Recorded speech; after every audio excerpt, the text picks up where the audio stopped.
Welcome to the Outer Realm with Michelle Desrochers and Amelia Pisano. Airing live on the United Public Radio Network, 105.3 FM in New Orleans.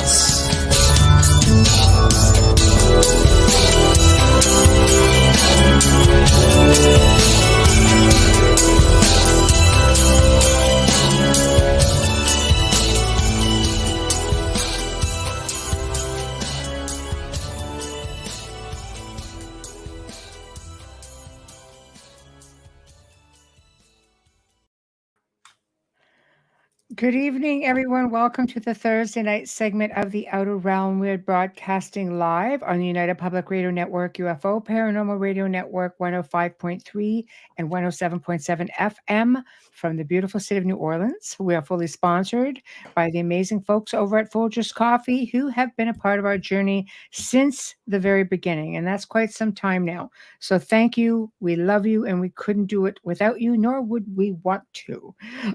Also, big thank you to Justin Snicker, aka Dr. Snick, the Sonic Surgeon, for his contribution of his voice's music for our intro that you just heard. And he can be found on any of your favorite streaming platforms. He does specialize in Halloween and 'tis the season, horror, sci-fi, and electronic or dark wave electronic music. And there's all kinds of stuff coming out right now because, as I said, 'tis the season.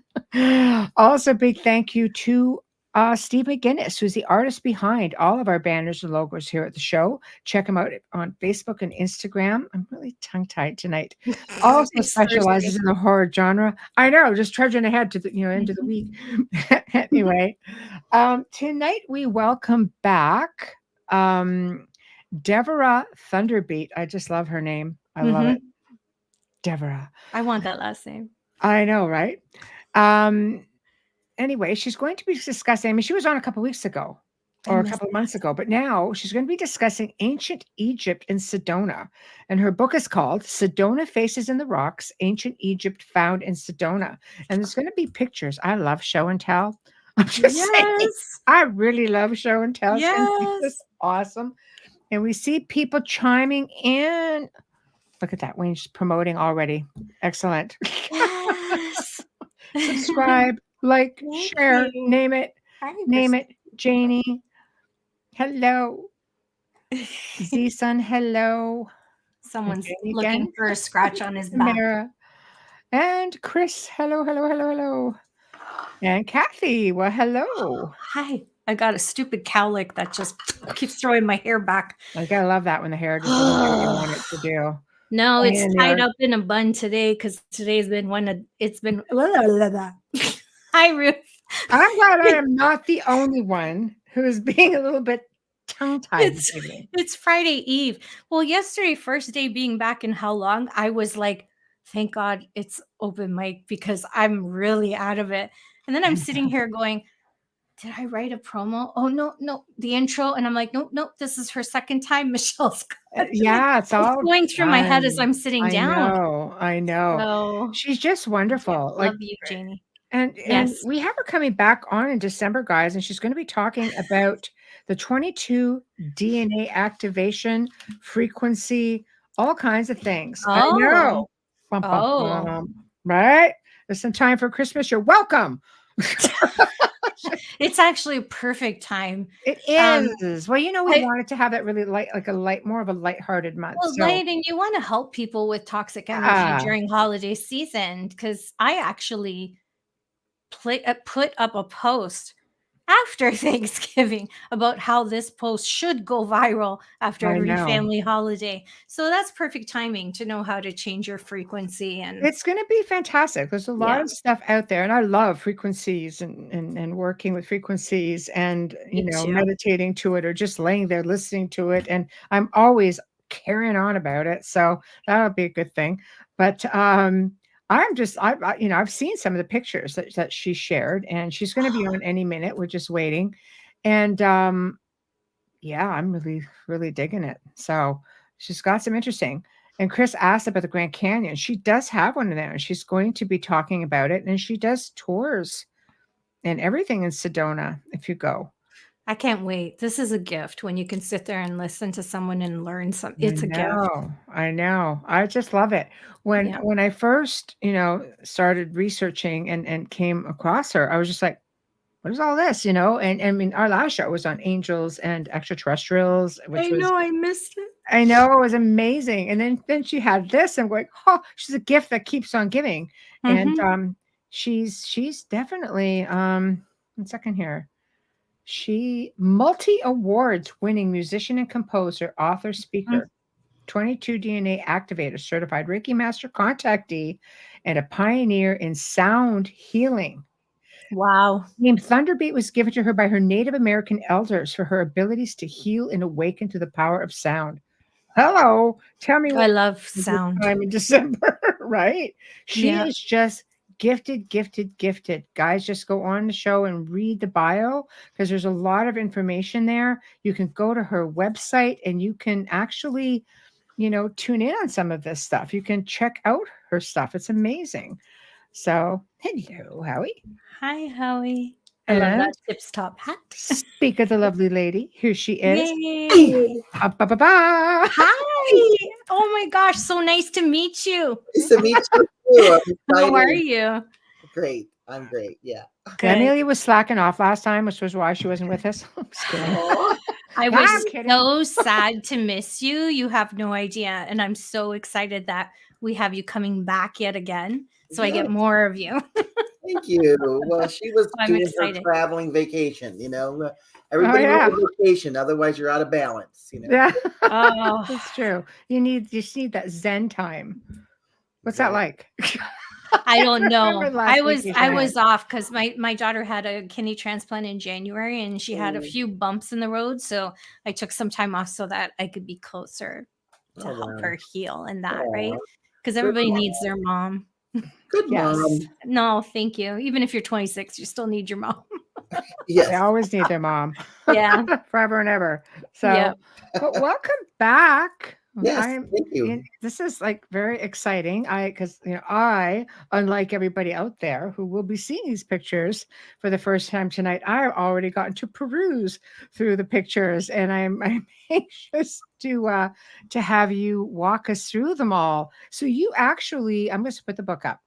Okay, so this is your book. Yes, and it can be found where? Amazon or my website, ThunderBeat.com. Right. But you can go to Amazon, Sedona Faces in the Rocks. It's available there. Okay. Yeah, this is a 20-year project I put together living in Sedona, Arizona. So I have found ancient Egypt here. What can I tell you? It's amazing. I'm still amazed by it. Right. And I'm out in the rocks for hours in the morning, in the afternoon, in the evening, because the lighting changes everything.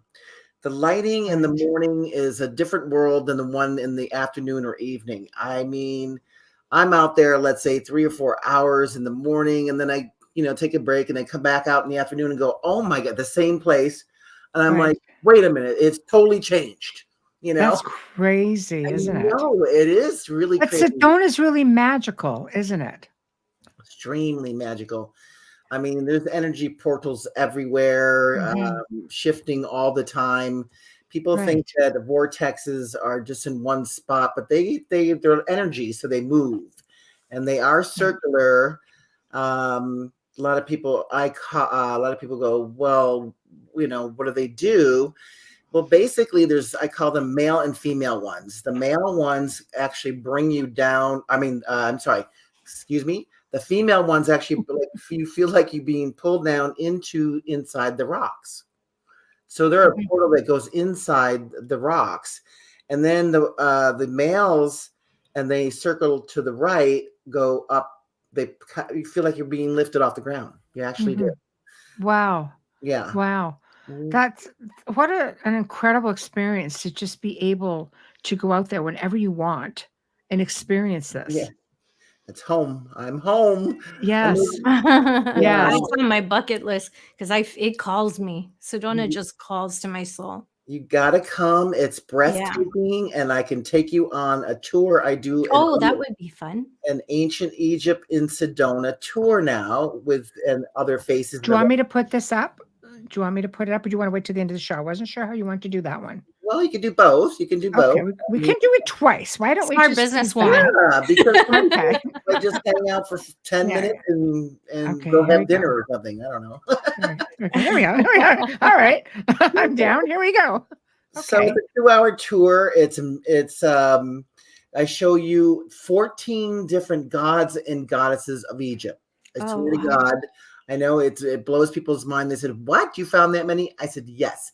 I've been studying Egypt for about 25 years. I've been to Egypt many times. Yeah, I love it there. Remember my past lives there. Me too. So beautiful thing.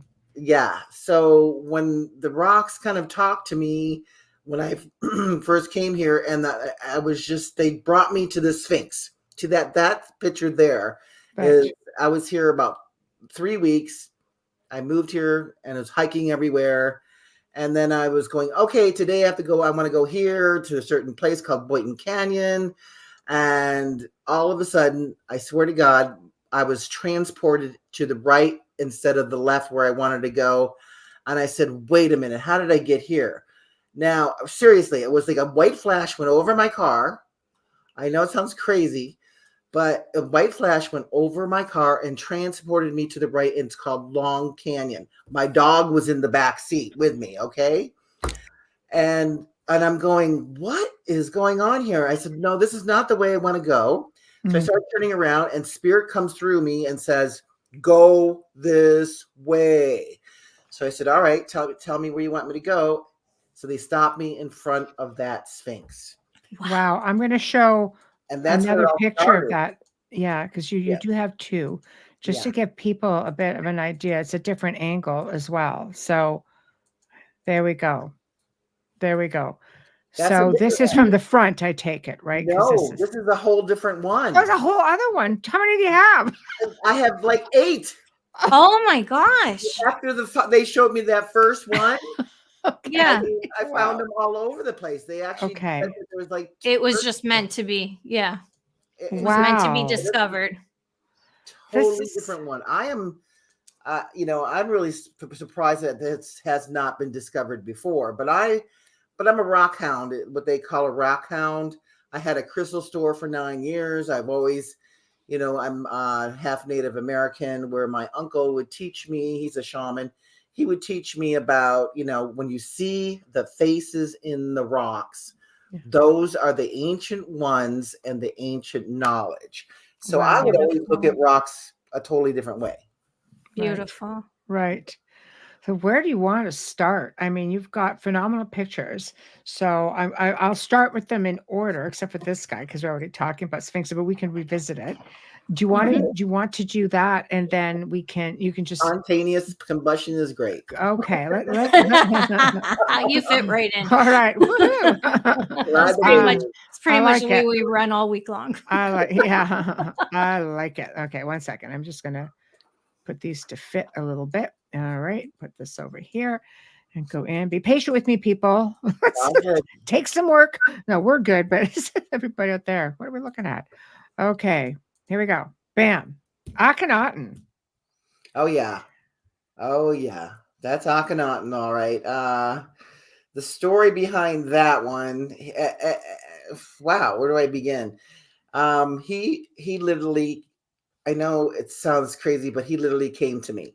He said he was here because I was finding he's a pharaoh. Okay. Yes. So I was finding the gods and the goddesses, and I'm going. And then when he came to me after I found a whole bunch of the gods and goddesses, he came to me and he goes, "I am here." And I'm like, "Akhenaten, you're a pharaoh." He goes, I go, "What are you doing here?" Because I think they're gods when they die.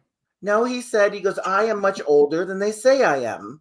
He said, they got the timelines wrong. He said, "I am extremely ancient." And because the gods and the goddesses were a lot older and compared to the kings and the queens, of course, they came in, thousands of years before even ancient Egypt started. So do you believe, because you are a contactee experiencer, do you believe he was extraterrestrial? Because many people believe that he was.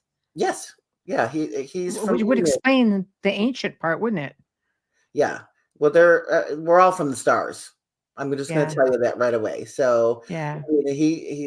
they're called the Enid, and a lot of them, as in like Isis, Thoth, Ma'at, Yeah. they're birds. Like they always have Yeah. wings, and they Yes. told me they're from the bird tribe, and that is Ra, the sunbird. Right. Ra is this bird. Right. Another bird, Horus, falcon bird. They're all birds. And they're all in the same area, Right. which just still blows me away. It's like they're Right. all boom, boom, boom, all next to each other, with other ones like Sekhmet. She's the lion. Right. But they told me that they're really Ra, the sunbird, Ra, the Gra group, Right. And Yeah, they you've said, got quite a few here that we can make our way down. yeah. I'll find Horus. I'll find Sure. Horus. This one freaks me out. I love it. This Yeah. one is just like so in your face. It's just like, there it is. He's the most There it is. recognizable. Really? Oh, it's really, yeah. For it's the really general, for amazing. people who don't really like me, who don't know much. I know my about Egyptian very well. Yeah. Michelle does. I don't. Yeah. But Horus to me is like, I used to have the Horus I always painted on my nails, kind of thing. Oh, wow. Protection. Yeah. So, wow, Beautiful. Yeah, and you can really see his wings in the back. See, they all, those rock formation is his wings way in the back. Right. Yep. I don't know. Can you see my pointer? Yeah. Yep. Right there. Okay, There yeah, we these go. are his wings. And, Right. his face Nice. those are thousands of years old, so his face got changed a little bit. But when I saw it's him, the stance, it's the stature to me, like the way, he's just so upright and rigid. And that's exactly what the mountain is. It's the same stature. yeah. Sorry. And these are huge. They're huge. They're not small. Yeah. They're big. They're sides of the mountain. And then I'm constantly finding even more and more now. And I went out, let's say a couple months ago, to the same area here, because this is actually, he put himself like out of the realm. What I try to say is like he's away from the other ones. And I felt that he likes his privacy. I don't know, because only because when I went to Egypt, the 2 times in a row, when I went to the Efnu temple, which is the Horus temple, I heard him say each time, "Get out of my temple." Wow. To everybody. I mean, he likes his privacy. Right. So, and another thing is, you can put that back up. I should have sent you. I found his another face of him right even further, because okay. I don't know if I could put that up, but there is another face. There's actual statue of him and his face, and it's about 30 feet away. I never noticed it before till just a couple months ago, and I went, "Oh my God, there he is!" The sun has to hit it just right, and it was sunset. I usually go out in the morning because it's so hot here in Sedona. And then had some friends come in, so we went for a sunset hike, and that's when I found him. Right. And it was shining right on his face because he was facing west there. Right. And it's just the sunlight, the lighting is got to be just right to see certain things here, Oh, it's beautiful. I mean, it amazes me. It really makes you realize how so many of the ancients, especially in Egypt or ancient Lemuria, Atlantis, how they were travelers. Whether they physically traveled, whether they came through stargates, portals that just crisscross these power spots that we have throughout the entire world. Whatever the case may be, there's just too much that shows up all over the world. And I love that it's in Sedona, because Sedona should have them. That's all I'm saying. And it's great to see, Sedona's like a library here. It's more than just the ancient Egyptians that I found here. Yes. But this is, Hathor. She's a full statue. I mean, you can't see it in this picture, but she is a full statue.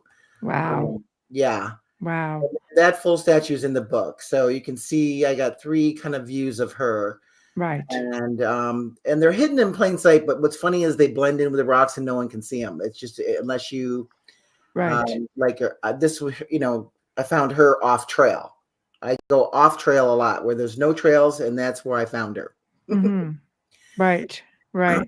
It's like hidden in plain sight, but yet it's sometimes you notice it more at a glance, I find, because you just capture that moment in time. Yeah. As opposed to if you really look at it, then you start looking for other things. You almost have to just look at it, recognize it for what it is.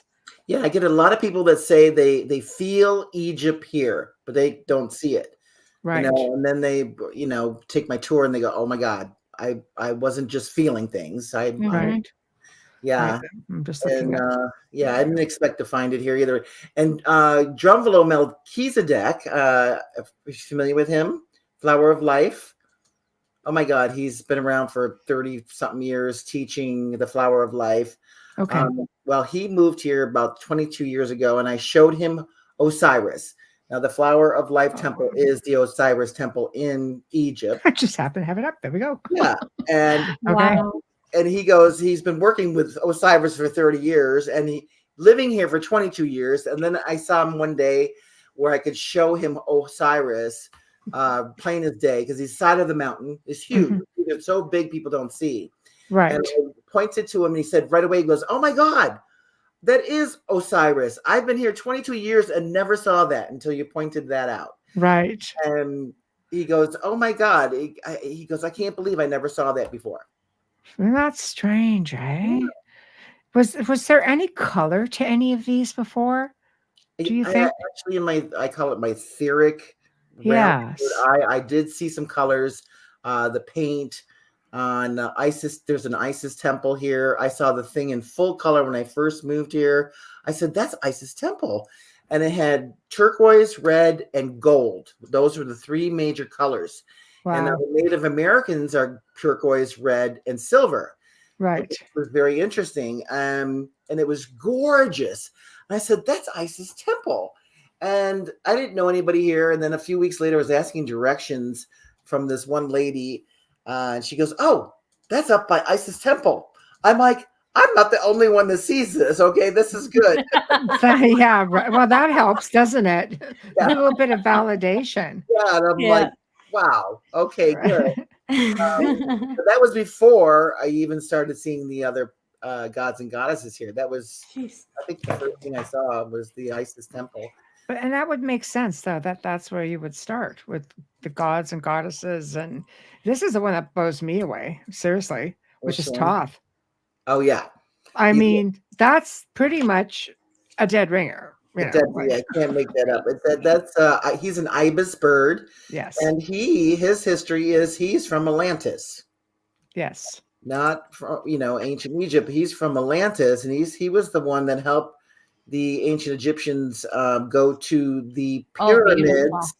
Yes. The Giza pyramids, which were built by the Atlanteans, not the Egyptians, the pyramids. And he brought them there during the flood of Atlantis because it was a safe zone. In Giza, Egypt. So yeah. Right. So he was a scribe and he was the god of wisdom.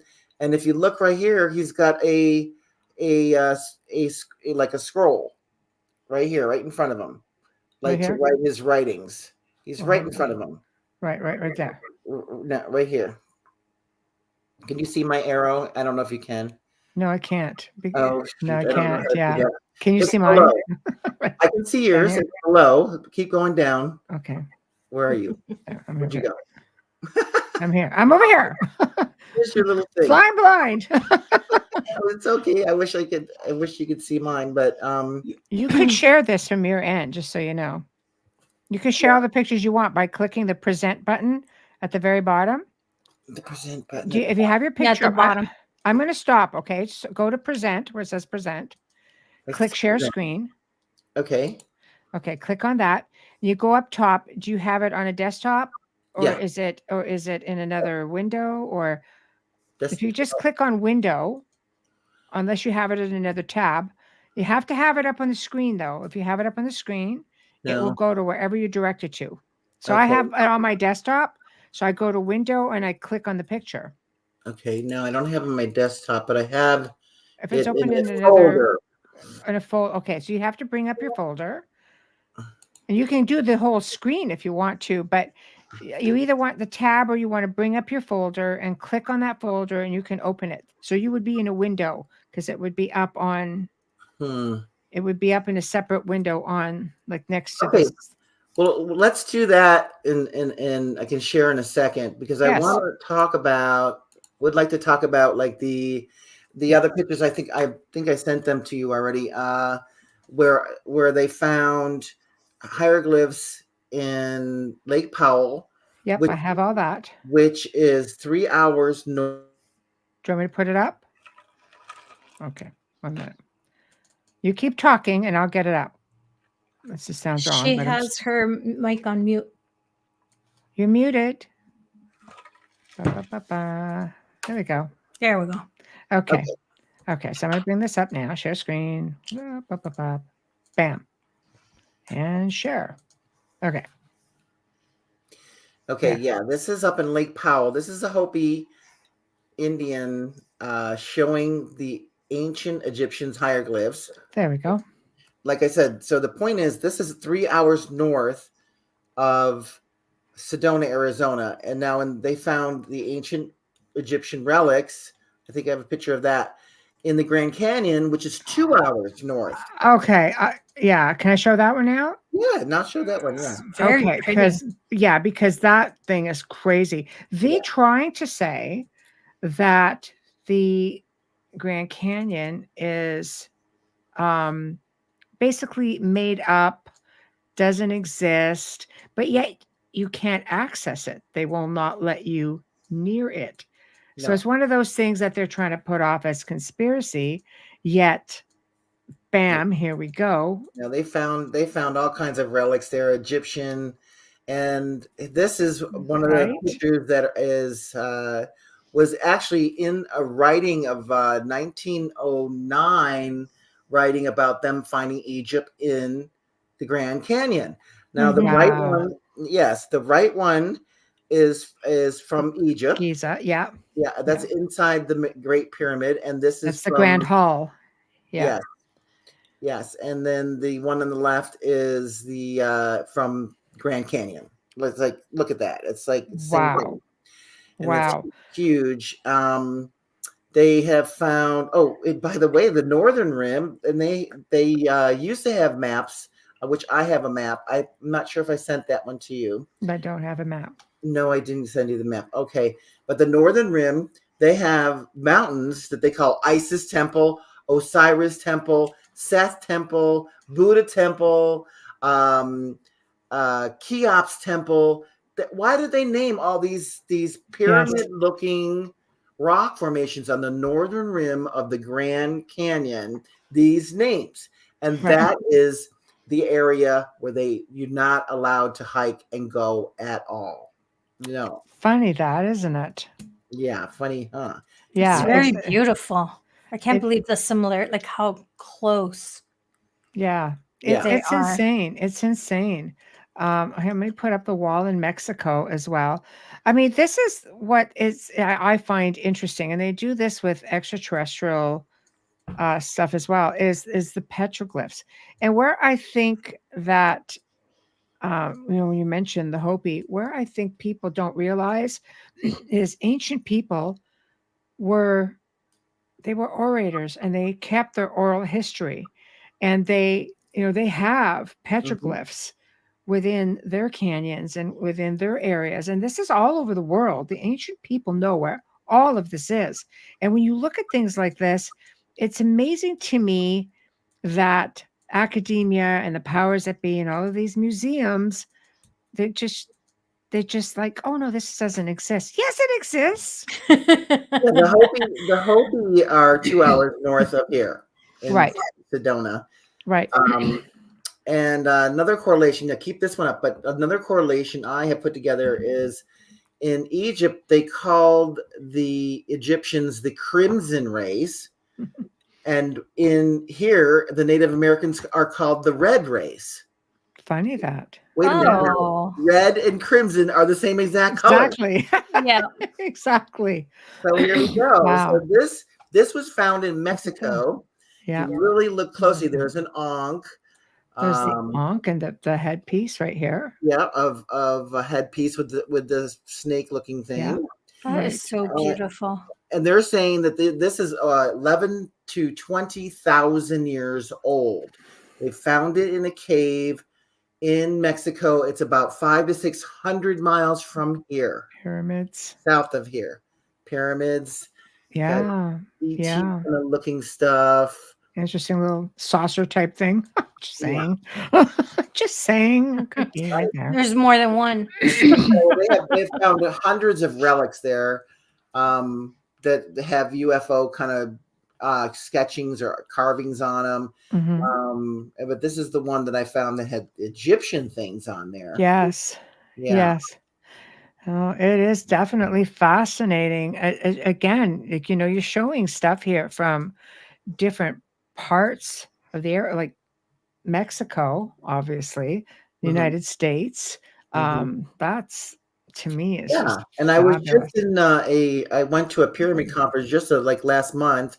It called in Chicago, and I did my presentation for the ancient Egypt found in Sedona, and there was wow, that's another relic they found in the caves in Mexico, and that's Anubis on there.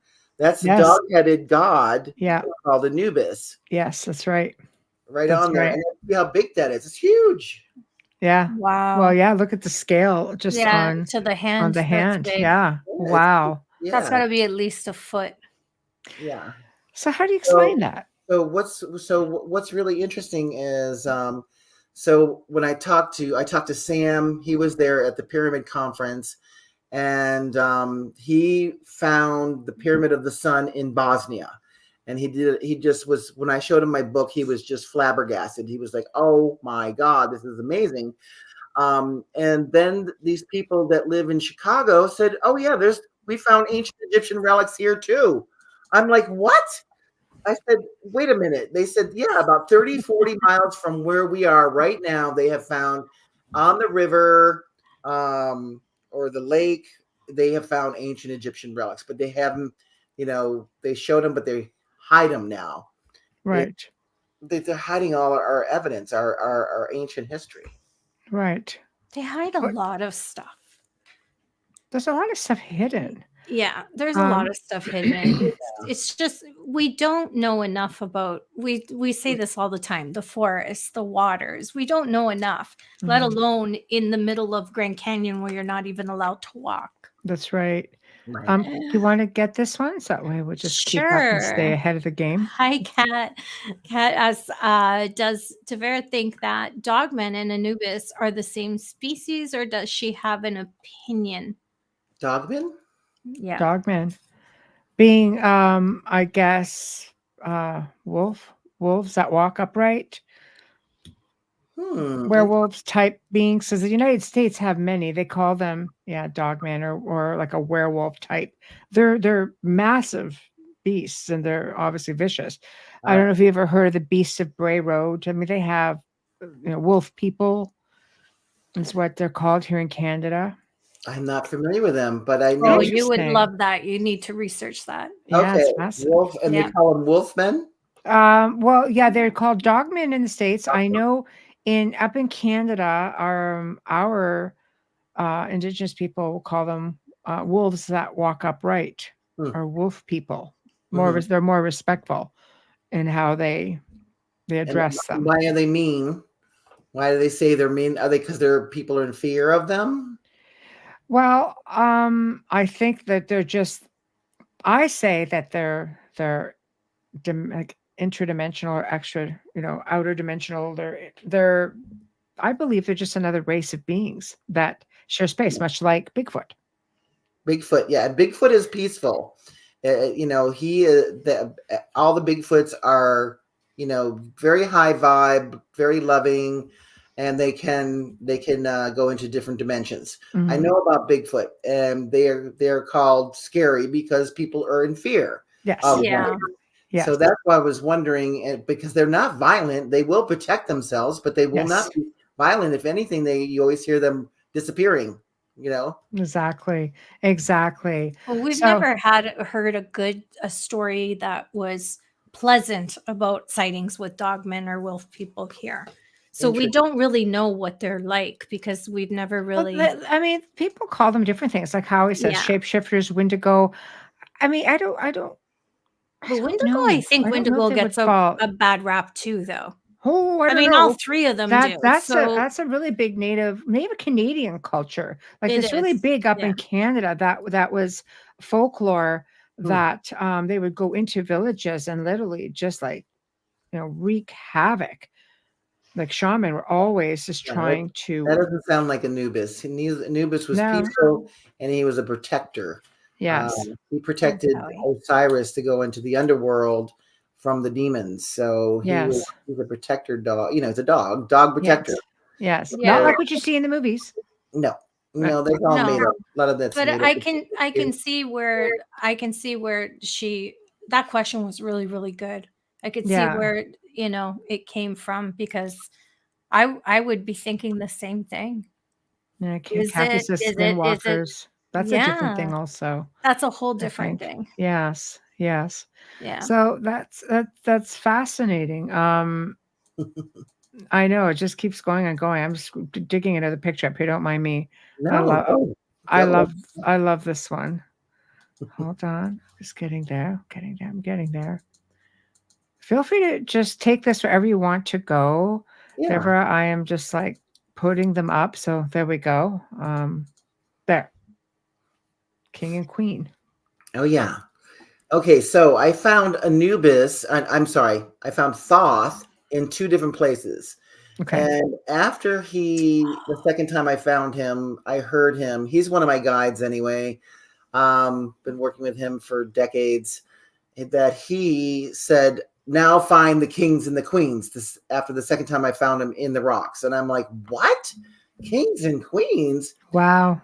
I found 3 sets of kings and queens soon as he made me aware of them. And here's one of them. Wow. That's epic. Yeah. Yes. That's epic. If you look on the right, the females on the right, and they always say whoever's on the right is in charge. And she has her mouth open. And she, right in front of these are huge. These are huge statues. But right in front of them is an amphitheater in the rocks. It's wow. a semicircle where people can sit or walk up. And so there's no coincidence there of this being where it is. And then there's all kinds of other faces all around in that area. It's just amazing. And it's too bad I didn't show you. There's a pyramid, a little tiny pyramid down below where she's sitting. Now she has the staff in her hand. See, she's and what I'm trying to say is that there's a little pyramid down below. And I just asked what that was, and they said that's where we keep our hall of records of our knowledge of our ancient history. Wow. And as soon as they told me that, I see these little tiny pyramids everywhere, and they're all next to statues. And another thing I put together is, okay, kings and queens. Okay, this is the Atlanteans, where when the females ruled 13,000 years ago, the females ruled. Okay, she's on the right, she's in charge, and he looks so nice and peaceful. The king, and they were not in war. They were a peaceful race, and there was 12 sets of kings and queens. They're saying 12 kings in the Atlantean ancient history books, and I have found at least 9 or 10. Wow, Yeah. really? It's incredible. Yeah. You're definitely meant to see all of this and share. This is definitely. Yeah, I am so excited about sharing it, and it's like I said, it's still blowing me away. And I've been working on it for 20 years, you know. And I'm never one who at a loss for words. I talk a lot, and I am just at a loss for words. I'm just so overwhelmed and honored to be a part of this and this discussion and being able to speak to you. It's so beautiful. Raw. Do you want to get this, Amelia? Pardon? Yes. Anubis or Ra. Enoch. Enoch could be connected to Anubis or Ra. Sorry. That's a very good question. I don't know the answer to that. If Enoch, do you he's asking if you feel anything about it? Yeah. I mean, he's believed to be the archangel Metatron, the keeper of records, right? And yes, Metatron has come to me. Yes, and basically left out of the New Testament, but he walked among the angels, which of course I feel were extraterrestrials. Just because some of the things that he said, the environment that he described sounded a lot like he was on a ship. It sounded a lot like he was amongst the gods, and they showed him, the future in the palm of their hand, which to me seems a lot like a cell phone. Like, look, a tablet, Right. So I don't know. I think that would be. Question. I'm tuning in here, and I don't think he's Ra. No, I'm not getting that he's Ra, but he was from the ancient times. Definitely from the ancient times. First ascendant, exactly. Yeah, he's Metatron. Metatron is a whole different being. He is very intelligent and sophisticated. And actually, it was funny. I'll tell you a funny story. I was reading the Keys of Enoch from J.J. Hertalk, and one morning Metatron woke me up, started vibrating my head, and said, "Your number is 202-2030." And I'm like, "What are you talking about?" And then a few days later, I go back to read the Keys of Enoch, and those numbers were in there. And I looked up those numbers, and they were all about the 22 DNA, RNA, golden light codes. And that's the work I do now. Right. That's what we're tackling in December. I cannot. Oh my gosh. I cannot wait. I know. 2 months away. I know. I have a million questions One now. topic at a time. Oh. Keep up. I know Enoch and Metatron, his energy is totally different. I have connected with Ra, Anubis, Thoth. I know their energies. Yes. You're going to get a million chat messages from me on Messenger now. Okay. But I think it's a frequency thing, because you are able to resonate and project all of that. It's all about frequency and vibration, is it not? Exactly. Yeah. I'm definitely, because I'm a sound healer for most of my life. Well, anyway. Yeah. So I can tune into the frequencies. Metatron he's very powerful. He doesn't have, I shouldn't say he doesn't have patience, but I just love him because he's real direct. His sentences are three words. Okay. I think it's funny how the show Supernatural caught the essence of him in the character on the show, because he's exactly like that. Really? I never direct and and it's so funny how you said that, and he's exactly like that on the show. Really? What show? They got a lot of things right on Supernatural. It's called Supernatural. It went like 11 or 12 seasons. I think it went past that. But it's all about high strangeness and two brothers that go around just kicking everybody's. Two really good-looking brothers, by the way. I don't watch very much TV, actually. I'm saying no. This is an older show. It's been over for a few years, but this show was so good that when the network dropped it after the first season, 15 seasons. And after the network dropped after the first season, the fans wrote in. So many fans petitioned that they brought the show back, and it went 15 seasons. And it stopped because they quit. It stopped because they wanted to leave it at a certain area, and it twisted a little too far for my personal liking, but I can tell you the first 4 seasons are worth watching. Okay. It's unbelievable how much stuff they got right. That's great proof because Metatron is very direct and he doesn't mess around. Let's put it that way. Right. No, Yeah, exactly. he comes in, I think, after that season, but the first 4 seasons, anyone who wants to watch something that's entertaining and not too heavy and learn from it, it's a lot of it is real. Like, it's just unbelievable. Yes, I love it. I love it. Oh, yeah. Kat's asking, have you found anything related to Bassett? Because she's been asking that one for a while. Bassett, the cat. I think the Bassett cat. I found what a Sekhmet. You want to put Sekhmet up? Okay, 1 second. Let me go in and find that one. Hold on. I don't think you sent it. I've got Vexus, Toth, Osiris, Hathor, Akhenaten, Ganesh. Okay, hold on. Let me see if I can find it. Oh, I know I have hundreds and hundreds of pictures here. Okay, don't have that one. Ra was going to be next. Okay, let me see if I can find Sekhmet. Aha. All right. So what I'm going to do is you have Ra next. Is that what you just said? Yeah. Yeah, that one was next. Well, I could bring any number of them up. I've got your whole file in front of me. Okay.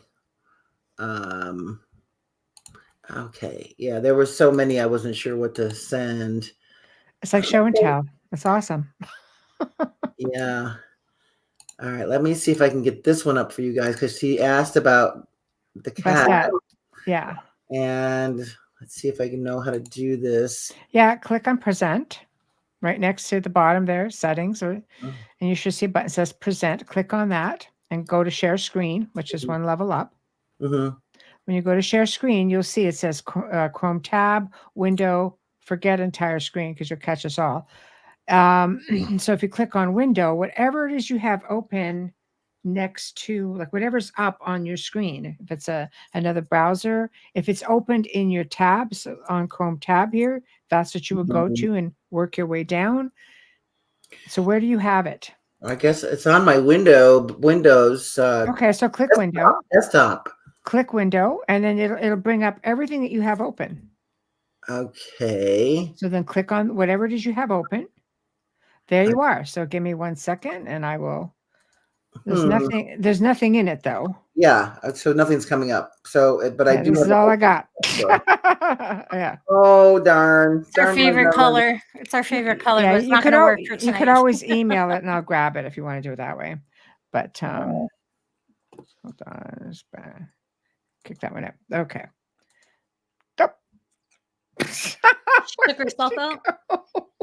Come back. Come back. I know. It is so interesting. I love it. She should just pop herself right back in here. I know technology can be great and it could just be like downfall. Yeah. But tell me these things aren't like amazing. Epic. Oh, all right. That's why I was so quiet. Where'd you go? I was going to email you and I guess they lost it. It's okay. Yeah, you can email it. Yeah, that's fine. Whatever. I catch it. It all comes up right here on the screen. So, okay. So why don't we just go with raw? But you have found a Bastet, basically. You have found them. Well, yeah. It was definitely Sekhmet. She, because I have the picture of her from the statues in Egypt, and then her with the statue there, and it's like the same headdress, same everything. Because there's other lions and there's other cats, so they're all different. They are, have their own entity or whatever their own. That's monumental, though. Like I am going to put up raw while we're here, just because I want again to just really focus on the fact that these aren't just little statues. This is like how much time would it take to do all these carvings? Because there's so many. How long does the culture have to be in an area, do you think, to do this? Yeah, they're huge. They are huge. They had to be giants. And actually I've had 2 archaeologists that came out with me on my tour so I can get testimonies from them. And they were just totally blown away. They were like, oh my God, this is definitely Egypt. And they were totally into, the Egyptology kind of side of the archaeology. And they all both, check this out, they both said, I'm going to give you a great review, I'm going to write up and blah, blah, blah. They both get home. Now, this is two different ones for 6 months apart. One's in Phoenix and one's in Florida. And they both said, nope, I can't do it. Might ruin my career. Right. And I'm Wow. like, what? Wow. And it Oh, was, wow. but they did say that they saw cut lines. They said they can tell there were cut lines. And they said that there was some that are fossils. They did mention that some are actual fossils in my book, but the bigger statues are cut lines. Like if you go back to Osiris, I'm going to go back to Osiris. Okay. 1 minute. Let me stop this one. Yeah. Grab this one. Let me go back I'm going to to show you Osiris. cut lines. Okay, 1 second. Let me just get him. Make this a bit smaller here. Okay, 1 second. Here we go. There's no rush. Meanwhile, people are like, come on. Come on. I'm just mesmerized. Okay, and bam. All right. Okay, so look at the cut lines now. Look at his neck. Neck is cut. There's all kinds of cut. If you really look close, all these lines are going up and down. They told me, both of them said, those are not natural. Those are those are sharp. Those are sharp. Wow. Yeah. Wow. Because anything that's natural would be eroded from the weather, and rock and water over time becomes very smooth and rounded. Well, we see it with the Sphinx right now. That. Even the Sphinx in Egypt suffers the same fate. Yeah.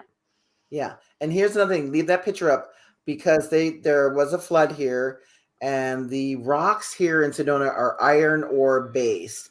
So when you see the red part of it, and then there's white on top where Osiris is. Well, the red was underwater. Wow. Yeah. So that's what turned the rocks red. But there is a lot of, ones that are extremely high that are still white.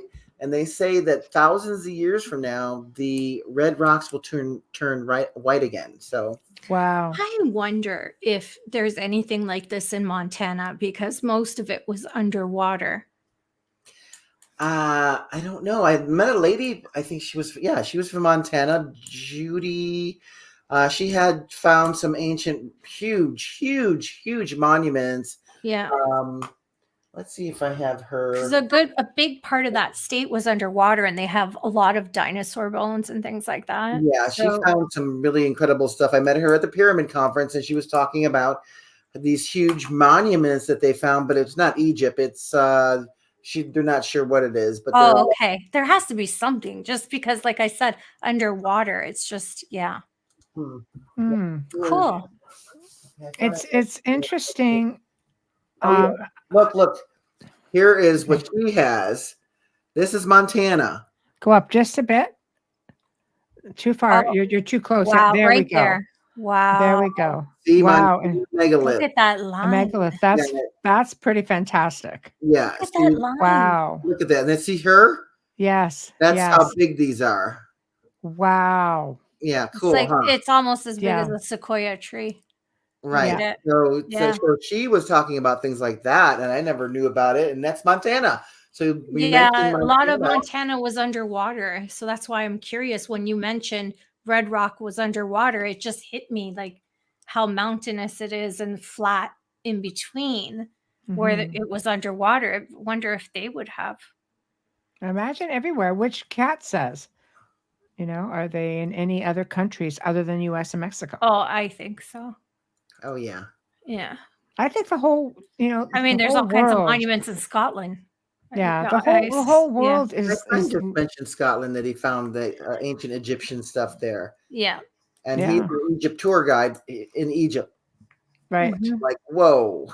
No, but that's exactly it. The whole world, it's all out there. Don't think that they were just limited to one little area. The whole world consisted of one little space. I believe they were showing that people were traveling here, pre-ice age, because if you look into Lake Michigan, they actually have a Stonehenge circle in Lake Michigan.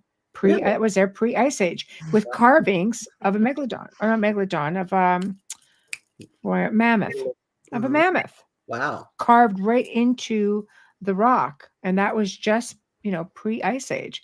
But now you can go dive it and you see it. So, come on, man. They were getting around even then. So what was interesting, see, I need to talk to a geologist, because I'm still getting more information. I'm spiritually guided, but I don't know all this scientifical, technical stuff. Yeah. Which this lady Judy told me, which was very interesting. She looked at my book and she was stunned, and she said, some of these are fossils. These are they look like some are carvings, but the ones, this is how she mentioned it. She goes, the faces you have in your book, the people that do sculptures don't put teeth in there, and there's teeth in some of them. And I'm like, oh my God, I didn't think about that, Yeah, right. Oh, wow. Yeah. She goes, those are fossils. Wow. Of people. I have faces of people in there, like at least, I don't even know how many, 25, 30 faces of people in there. And they're not Egyptian looking.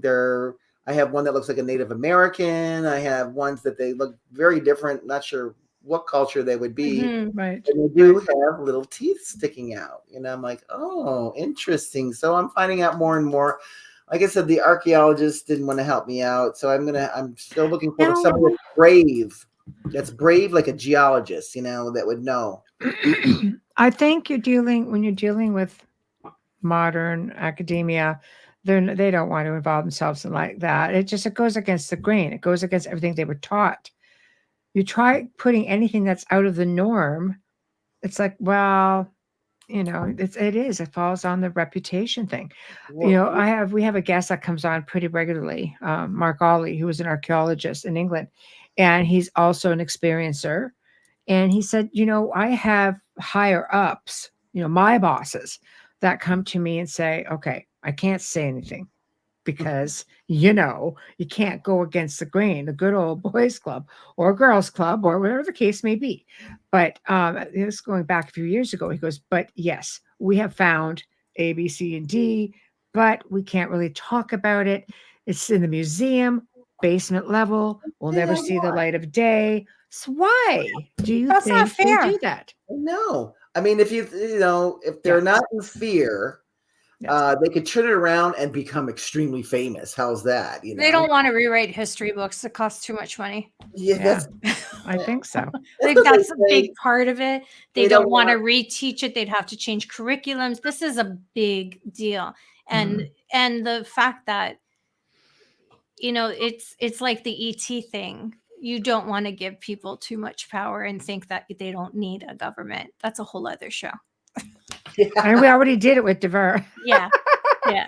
That's a whole other show. So that's why you never hear about it. It's like, God, yeah, I know. I think it's really, when you think back, ancient civilizations go back hundreds of millions of years. They have found mines that are billions of years old where they mined uranium, made uranium right there. There's fossilized wheels that they're so old that you can see right in the ceiling of one of these things. It's like it's there. It's just like they have entire tunnel and pipe systems going through the mountains. It's like, hello, it's there. Yeah. Well, there's a cure for cancer too, but nobody's going to talk about that. Yeah, point made. Kathy said the Smithsonian hides a lot. Yes, we say that almost every show. Right. They hide a lot. Yeah, that's why they make up the. I think that's a made up thing. Oh, we have to rewrite the books. Are you kidding? They've been rewriting the books every day. I think it's just a lie to keep us to dumb down and not to know who we truly are, our true hidden. Yep. Right. Exactly. That's what I think. Because it wouldn't work well. There wouldn't be, there wouldn't be tiers. There wouldn't be levels. It would be all one. Well, I've heard they found the giants and they threw them over into the Pacific Ocean. That's right. That's right. 100%. Why do that? I find that amazing because I often ask, why do certain divers go missing? Oh, that's scary. They find stuff. We know that giants existed.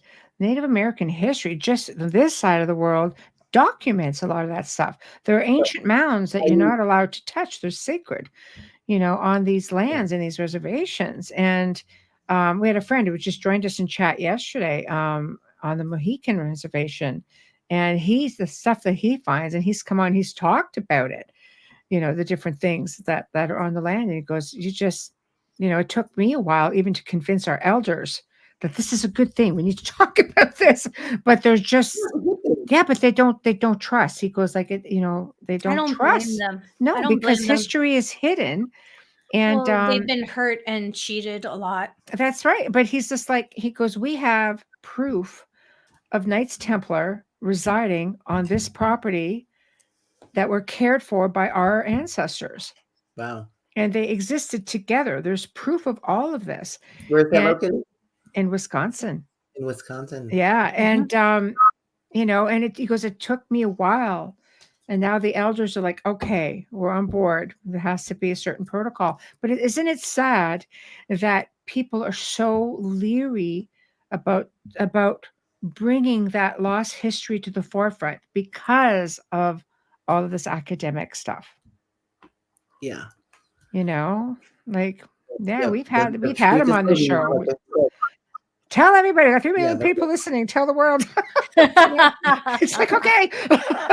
Yeah. But you have to. And here, a good point. Like Kathy said, the Book of Enoch. The Book of Enoch mentioned the giants. Yeah. Yeah, they said the mounds, like Ohio, in Ohio or all across the Midwest, like the area you're talking about, they're all really burial chambers for giants. Mm-hmm. And the Paiute talk about the giants, and they're what is that, Nevada, northern Nevada area, and they talk about the ancient cities of light, the Pyramid Lake area. They said that was an ancient city of light that was destroyed by the ones that came from above, they say. Yes. It makes sense. It's so heavily forested there, too. It's so thick. You could hide a lot with a forest. Yeah. But the forest overgrows and it takes it back. It hides those secrets. And, maybe some of those secrets need to be kept that way because mankind has a way of destroying it. Like the giants, like the bones, a museum. Academia says, no, world doesn't need to know this. Yeah. Well, they say they destroy a lot of the stuff, but I think they just put it somewhere and they hide it. I really do. Absolutely. Like the Alexandria Library, the Vatican has it. It does. Has that. The Vatican has a large amount of it. A lot of it was burned to the ground. Whatever they didn't take, they destroyed. Right. And that's like one of the wonders of the world, 7 wonders of the world. Like, what are you doing? And a lot of history went with it. That's why the Vatican's locked in. Yeah. And has their own police. I don't even want to give them any credits for anything. So that city closes at 10 o'clock. I know. Figure that one out. The gates close at 10 o'clock. But I like to are the size of giants. Yeah. Was there other questions before we move forward here? Before we move forward, no. With people just commenting and going along with the conversation.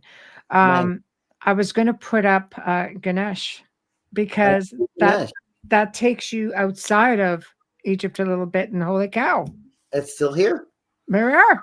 Like I said, this is like a library here. Yes. And all the ancient Egyptian figures I found are pretty much in the same exact area. Now, this is probably about 15, 20 minutes away, still in Sedona. But these are 2 different figures, actually 3 different figures. But there's baby Ganesh on the left, and then grown-up Ganesh, I call it, on the right. Yes. And they're like right across from each other. Right. And this other elephant I found right here. Yeah, it looks like it's melted. Yeah. That doesn't look like it's carved. To me, it looks like it's been melted, like formed in somehow. Yeah, it's But fascinating to yeah, me. the more you look, and now you got to think these are thousands of years old. They told me probably like 12, 13,000 years old. So pre-Ice Age again. Yeah. So this was during the Atlantean times, Yes. Yeah.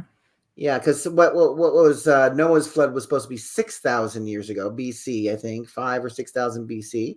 Mm. And then before that was another flood, 12 to 13,000 years ago, between like 12,500, something like that. Mm-hmm. I don't know the exact time, but there's like 12,500, 600 or something. Mm-hmm. And now this other elephant I found way off the beaten path. It's just amazing. Yeah, I'm in the woods, hiking, and I'm just taking pictures of everything. And I get home and I look and I'm like, where?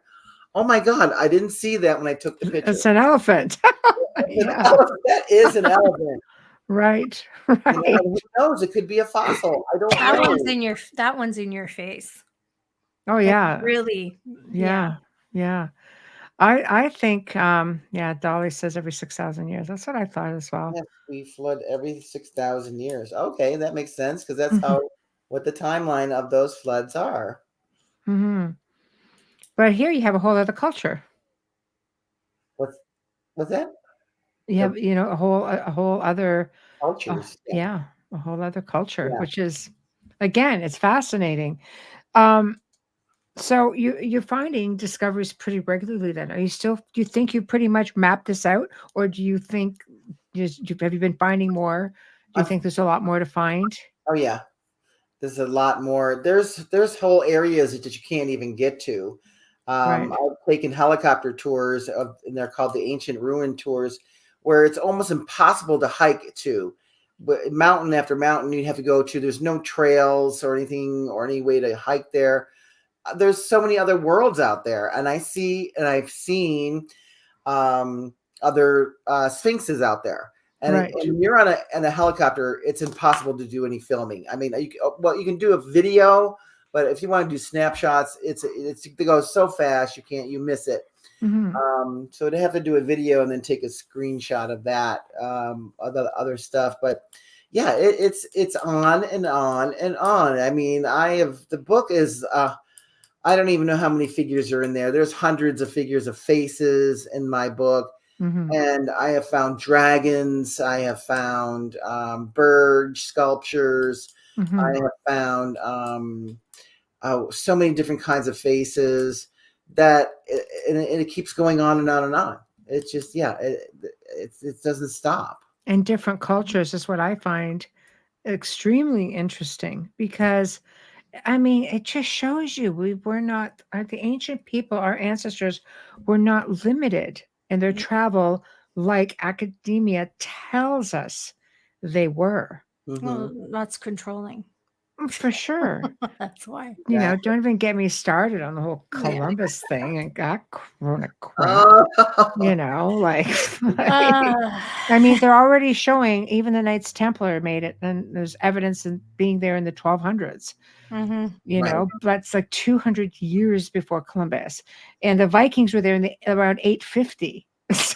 So that goes back another 400 let's years. The Vikings within the Nordics. Well, that's just in within the last couple thousand years. I bet their history books. I bet their history books are different than ours in school. Oh, I'm sure. I'm sure. I didn't give you. I'm seeing what else do we have that I give you? Ancient Discovery in Sedona, which is a picture of again. It's we've already seen him this way. What else do we have left? Nothing. No. I'm going to give you more. The drive tour. Yeah, send them over. You can email them and I'll pop them up. Yes, I'm going to email right now. Okay, waiting on it. Okay, give me a second. Oh yeah, take your time. See. Oh boy. All right. Yeah, because it didn't seem like the other worked. Okay, let's see. Give me a. All right. Okay, here is. Okay, got. Uh-oh. What are they doing? Oh, I'm sorry. I'm No, sorry. it's okay. It's okay. I'm just looking at like Etsy sent me 70% off coupon. I'm like, yeah. I'm in. Can you share that one? I know, right? It's like, woohoo. See, I get excited over all kinds of things.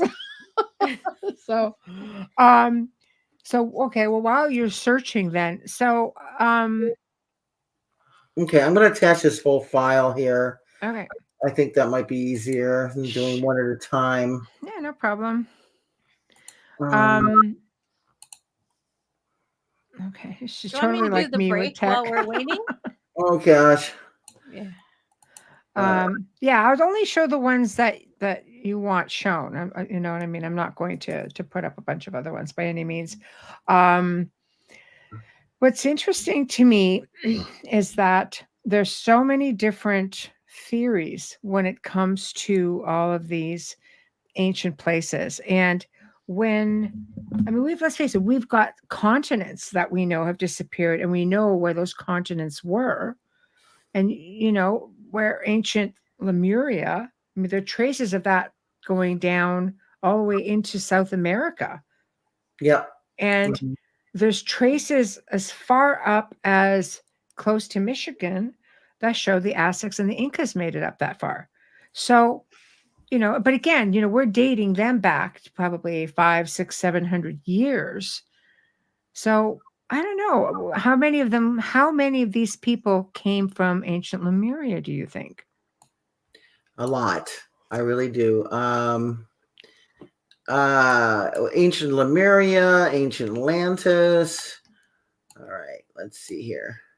Yeah, Chris, while you're talking, Chris, that's going to be the December show. So put your list of questions on frequency together for then. Yes, because that's going to be a really great show. I feel the same way as Chris. I know.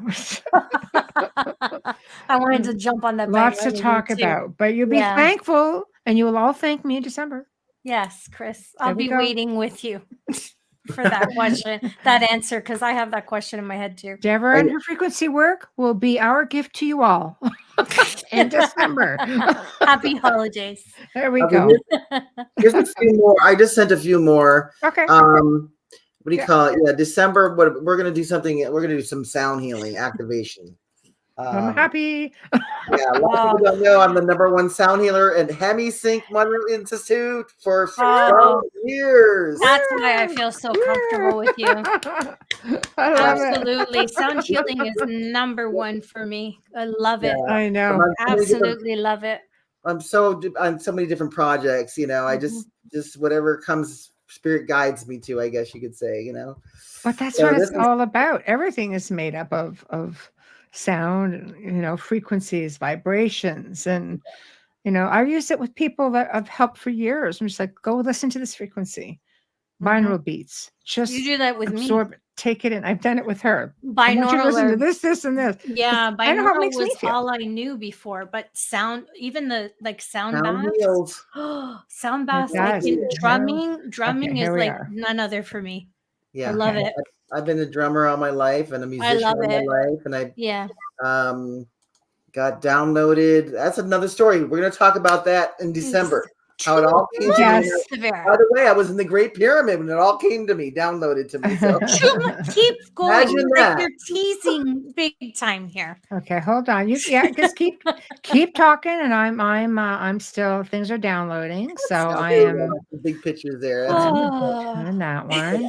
I'm doing this one here. Okay, I'm going to go to the next one. All righty, got that one. Well, I got a ton of pictures. I mean. Okay, 1 second. I'm just getting ahead of the game because they're trying to download. I'm trying to save them all at the same time. Right. You know what relaxes me as well is when I'm watching the indigenous dances. Here is one I didn't show you. See if I can show you. Can you see this king and the queen? I don't know if it's probably a little shiny. It's a little glare, bit, but we see it. Yeah. Yeah. That's another set of kings and queens. They're all over the place. Like I said, hidden in plain sight. Okay, 1 sec. Yeah, so whoever comes to Sedona, take my tour. It's so much fun. I love getting out there on the land and showing all these faces. Okay, That's here we go. one heck of a grounding. Okay, so can I just show these as we go, and then you'll talk about them, or do you want to put them in order? No, there's no order. Just put them out, and I'll explain each one. Okay, I love this one. There's a story behind every single one of them. So okay, here we go. There, that's beautiful. Okay, I might have to shrink him a bit. No, it's perfect. I think it's beautiful. Okay. Oh, okay, good. Okay. That's a Native American. I call him Sleeping Indian. Okay, he's beautiful. Yeah, and he was huge. And I found him. this, I was eh? backed up in traffic, a place you cannot pull over. Wow. I always had my 35mm camera with me everywhere I go. I was in the passenger seat, thank God. And I went, oh my God, look at this, an Indian right there. Now, I showed this to the lady that's like a geologist, she's almost like a geologist. And she said, she goes, that's a fossil. That is not a carving. Look, there's teeth. And I'm like, oh, that's crazy. My God. Yeah. And this thing is huge. Now, compared to my face, it's probably 3 times larger than my face. Okay. So it had to be giants. Yeah. Holy Even the Native crap. American. That's amazing.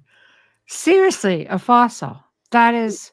And she was saying, yeah, but if you look, you can see the teeth. You know, they go, people would do sculptures, do not put in teeth. They do not. You're 100% right on that. Yeah. That is amazing. So, and his eyes are closed. And there's now after she made me aware of this, I looked at my book. I have about a half a dozen faces that are totally different kinds of faces. I'm not sure what culture they are, but they all have their eyes closed and they have the teeth. So they obviously like pores passed away. They look like pores. Seriously. Like all in here. Like, I don't know, call me crazy, but this is I'm thinking my favorite. Yeah, that's Native American. That's beautiful. It's beautiful. It's beautiful. That's something you would want to blow up and put on a wall. I'm not kidding. He's beautiful. He's just exquisite. I cannot get over it. It's just one of those that you can keep looking at it, and it's so easy to connect to this image because it's peaceful. He looks so peaceful. Yeah, I've actually blew him up and put him on the metal. The metal, I'm not sure what they call it. That design, the metal, and it's pretty large, and it's wow. That's beautiful. Yeah. He's exquisite. Feel his energy and everything. You know, it's more than, like you said, a sculpture. You know. Yes, but to think that this, I mean, a geologist would know. Yeah. And, I'm trying to find one out that's brave. Yeah. And come on out. I'm going to do a documentary. That's my next step with this is putting the but I have to find the right people. So I might know people. I know people. I've worked in film for 20 years. I know a lot of producers. I might know somebody who could take this on. Seriously. Okay. I could talk to you about this. This is afterwards. It's definitely needed to get out there to the world, the nice, beautiful documentary. And with the geologist that knows, I called even Robert Schoch, and he goes, yes. And I sent him my books, and you know who Robert Schoch is. He talked about the Sphinx it was underwater in Egypt. Yes. And he goes, I am booked up for 3 years. I believe it. He's pretty sought after, though. I mean, he's the kind of like the go-to person, and he's not afraid to just come out and say exactly how it is. He took a lot of flack for talking about this. Oh yeah. We all do, Yeah. Yeah. But this is your flagship guy right here. I truly think this is your flagship guy. He makes me want to drop flowers there and I know. Thank him. But it would be really interesting to see what they say about this guy. This is just Like I said, this is, you can't even pull over to this area. We were backed up in traffic, stopped. Wow. And he was on the side of the wall of the mountain. You were meant to see him. Yeah. You were meant to see him. I think you were meant to stay there long enough I'm right in to front get of a him going, glimpse. what? Yeah. I feel like if you were to stand in front of him and then just reach out, that you would know his story. And touch him. Yeah. Yeah. I feel like that story, true. that energy would transfer to you. Yeah. Yeah. Well, it's a very dangerous area to even pull. You can't pull over. Like I said, there's not even a spot to pull a car over. Yeah. So, and I tried to find him again. Right. Couldn't find him. Wow. No. Wow. That's really. Yeah, because he's like I said, in an area you can't even go slow. I mean, if you go, you'd have to go at least 5 miles an hour to find him. You've driven past him probably 100 times. 40 miles an hour there. So I was lucky that one day that I was backed up in traffic. Right. Stopped for like about 10 minutes and saw him there. So right. And I kept saying, "Whoa, there's got to be other things here too." It's just, you can't. He's pretty amazing. He's pretty amazing. Yeah. Wow. So, like I said, it's more than just ancient Egypt I found here in Sedona. Oh, there's amazing things. But we have to do a quick station sponsor ID. I know. The job part of it. We love our sponsors and our network. Yes, so we do. Yes, we do. We absolutely do. You are listening to The Outer Realm with Michelle Desrochers and Amelia Pisano, coming to you live from the beautiful city of New Orleans on 105.3 and 107.7 FM radio, as well as the Roku channel. Our guest tonight is Devera Thunderbeat. She is returning tonight. I missed her last time, so I'm so excited she's here tonight discussing her book, Sedona Faces in the Rocks, Ancient Egypt in Sedona. And she's been sharing a lot of photos with us. So if you're tuning in, you might want to go to a place where you can visually see. Like our YouTube. Yes, like our YouTube channel. Like, share, and subscribe. Yes, which I was coming up to that. But since I know. If you're just tuning in, no worries, because you can stream our archives on any platform you normally use. Remember to click like and subscribe so you don't miss an episode. And don't forget to share us with your friends and family. The wonderful people at Folgers Coffee, thank you for your continued support and sponsoring our show. We deeply appreciate you, and we love you more than anyone else. Our fabulous banner and promo media. Thank you, Steve McGinnis, horror illustrator, fantastic artist. Steve creates commission pieces as well. He can do anything for you, anything you desire. He is so talented. You can find him on Facebook. We love our intro. And we'd like to thank Dr. Snick, the sonic surgeon, Justin Snicker, award-winning composer, vocalist, and musician. You can find his music on Amazon and Bandcamp. Stream him on any platform that you normally use as well. He's everywhere. And right now, you can listen to clips and watch videos because this is the season for Dr. Snick. Like, no one's better. You want to be the coolest guy on the block at Halloween? It's Dr. Snick playing on your speaker system. Think about it. Check him out on Instagram. He's dropping those videos. Those videos are so cool. They're a little bit scary, but that's what we like, right? 'Tis the season. It is. We love Spooky Month. So if you're watching us on Facebook Live right now or on our YouTube channel, make sure, again, give us a like, subscribe, and don't forget to share with your friends and family. Okay, so before we go to the next picture, thank you, Amelia. Thank you.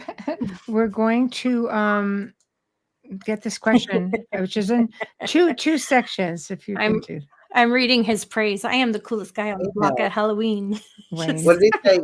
Go back. What did he say about geologists? Yeah, I'm going to read for that our right audio now. listeners. Yeah, Amelia, if you can get this. Sure.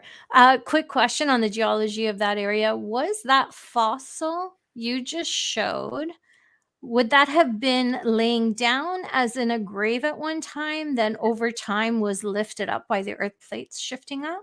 Could be. It was like standing up, and it actually had a chest. It did have it has a chest for the whole picture, and I don't remember anything below that because then the ground and the road came in.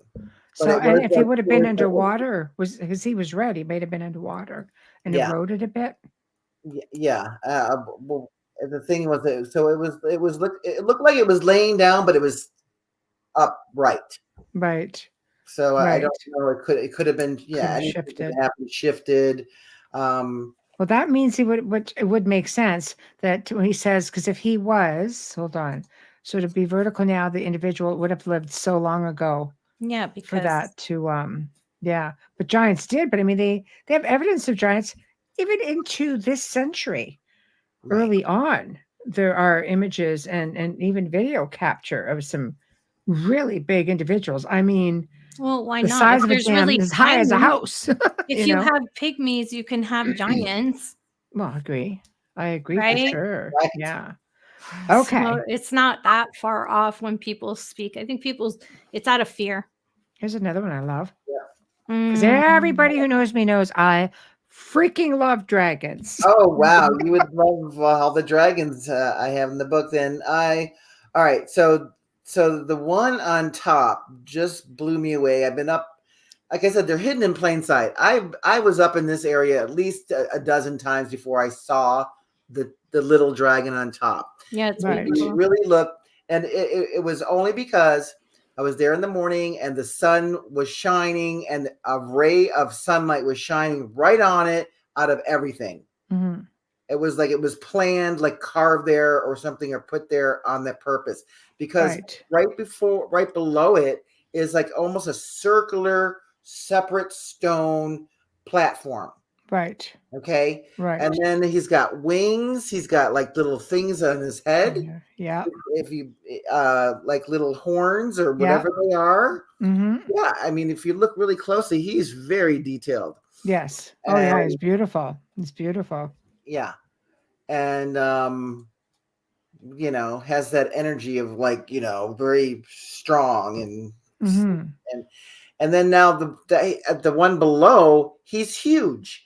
Mm-hmm. He is a dragon and he is the gatekeeper. They told me he's the gatekeeper of the Dragon Palace. When you come out to visit Sedona, I'm going to show you the Dragon Palace and where all the dragons are. Oh, that would be exceptional. I would love that. I have some dragon stories for you. How's that? Yes. Michelle is the mother of all dragons. Ishmael? Michelle is the mother of all dragons. She's literally the Game of Thrones. Yes. I thought you said Ishmael, and I'm like, what? No, who's Ishmael? I want to know. Who is this Ishmael? Isn't Ishmael from Moby Dick? Yeah. Maybe that was your past life name. I know. Yes. I just thought it was the sailor who was defeated. Yeah. One of the time looks like a griffin. Yeah, it does look like a griffin. You're right, Chris. So this is interesting. Was there a fossil or a sculpture? That's really interesting. Yeah, that's a good question. If you get in there up to the top of the mountain, look and see if he's got any teeth. You know what would be nice is to take a drone up there. Right. Ooh. Yeah, so that you can get that visual. I've been trying to get a drone manned out, but they are so restricted here in Sedona. Certain areas, the areas I want to go, they don't allow the drones. Okay. It's so sad. I understand it though. They're protecting their spiritual, their land. Well, I'd be afraid to put a drone out there if it's that strict because they probably shoot it down. Okay, Kat. I'm with you, Kat. I want it to be a fossil so bad. Why couldn't it be though, Kat? We had dinosaurs, so why could we not have had dragons? Yeah, I don't think it's that far fetched. No, that's true. I don't know. I'm the skeptic. I'm the big skeptic out of this. Find out if there are fossils on walls, but at one time that creature would have died and sank to the bottom of the ancient lake. That muddy bottom turned to stone. Get that autocorrect. Turn to stone. In the wall. Only Wayne. Yeah, I could really have had fun with that one, Wayne. Just saying. Yeah, well, like they say in Monument Valley, that they're finding out that they were trees. Mm-hmm. That's true. Huge trees, That's instead true. Of rock, instead of mountains or rock formations. So I just like picking on him. Okay, we're going to pull out another one. And this is another wow factor for me when I see this one. Good selection. Deborah's got it going on. She knows what we like here in the Outer Realm. It's a great Friday Eve show. It is. Here we go. Beautiful. Isis. Oh, Just beautiful. Okay, let me Yes. explain now. This is the middle picture is the walls of Egypt. Yes. Okay, now if you look, the headdress and a snake. Yes. Look at her. Now, this is the same picture, but the ones on the left, I just kind of try to make it as clear as possible. Yes. But there's a headdress with a snake. Look at her eye. Yeah. She got her arm there. Her hair. Look at the hair. It's cut straight, just like the picture. Yeah. You got to look really close. Right. And she's probably about 70, 80 feet tall. There's a cut line. See in the front of her? Yes. Where her arm goes? That's a cut line. Yeah. That is cut, and her whole body is shaped, the beautiful woman shape is all carved out like that. Yes. Now, here's another thing. She's right next to her husband, Osiris. Imagine that. Funny that. Wow. and that's not an Irish name. There's no coincidence here. It's like I'm here every night. Thank you. I have to do the comic relief. I know. Because I know somewhere I have friends who are Irish and I know how they are, and somewhere they're trying to make claim to Osiris right now. What? I have friends who are Irish, and right now they're trying to make some kind of claim. What they have found in Ireland, that they found more ancient Egyptian DNA, more so than they have right now in Egypt. Now I'm not going to hear the end of it. That's very interesting. That's where the Osiris comes from. Well, I think that when if they had to fled, they might have went there, or you never know. They were there first, and then they went to Egypt. I mean, it was Atlantis is all over the world. If they went north from there, they would end up. Hold on. Hold on. Here's one that I did not. Oh, this is it right here, I think. Okay, got him. We have one more that we're going to pull out, which is Anubis. Oh, Anubis, the mighty Anubis. I know. I think I sent you Sekhmet too. I love Anubis. Funny that. There we go. Right. That's Anubis. He lost his ears. That's from page from my book. He lost his ears.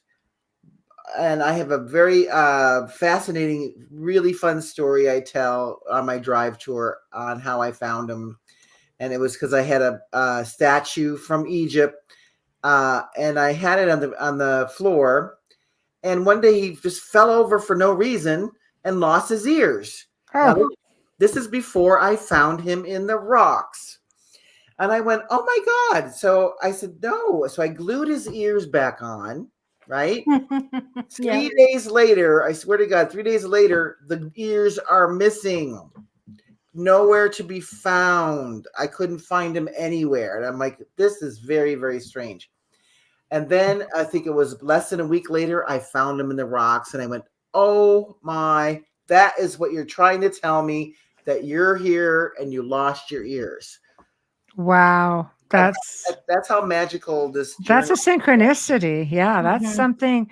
You seem to have a lot of this happen to you, having your attention drawn into certain directions, because it's like how much of this is all around us, but we just don't pay attention. Yeah. Right? Yeah, I pay attention. The spirit, the guidance. You don't have to sit there and read into it. It's like, well, why did that happen? Okay. And then boom, things, we put the pieces of the puzzle together and it's like, okay, now I get it. And right.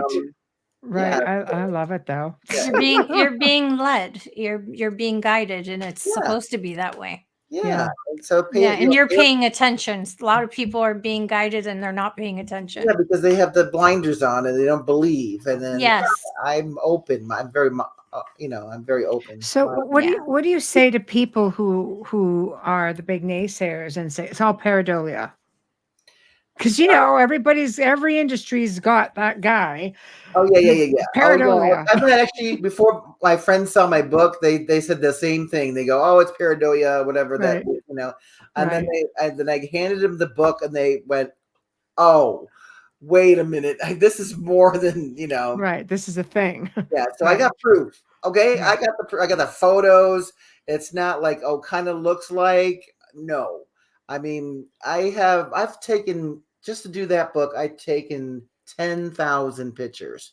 Okay, Wow. and I said, okay, to put this book together for people that are skeptical, I'm going to get the most clearest pictures out of all the 10,000.